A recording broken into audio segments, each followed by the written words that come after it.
സ്നേഹമുള്ളവരെ, ഏവർക്കും ഈ ദിനത്തിൻ്റെ അനുഗ്രഹങ്ങൾ സ്നേഹത്തോട് നേരുകയാണ്. അബ്രഹാം ഇസഹാക്കിനെ ബലിയർപ്പിക്കുവാൻ വേണ്ടി മോറിയ മലയിലേക്ക് പോകുമ്പോൾ മോറിയ മലയിൽ വെച്ച് എന്ത് സംഭവിക്കുമെന്ന് അബ്രഹാത്തിന് അറിയില്ല.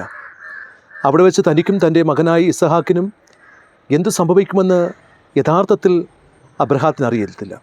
പക്ഷേ ഒരു കാര്യം അബ്രഹാത്തിനറിയാം, മോറിയ മലയിൽ ഒരു ദൈവമുണ്ട് എന്ന്.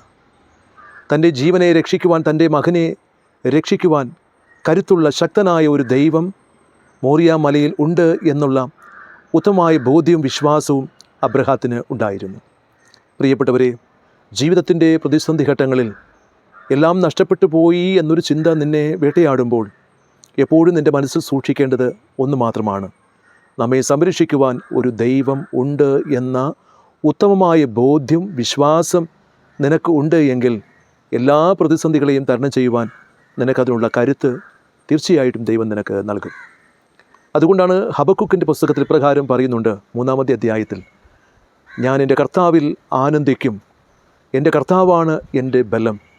കലമാൻ്റെ പാദങ്ങൾക്ക് കവചമൊരുക്കി അതിന് വേഗത കൂട്ടിയെങ്കിൽ എന്നെയും അവിടുന്ന് വേഗത കൂട്ടി എന്നെ വഴി നടത്തുന്ന ഒരു ദൈവം എൻ്റെ ജീവിതത്തിലുണ്ട്.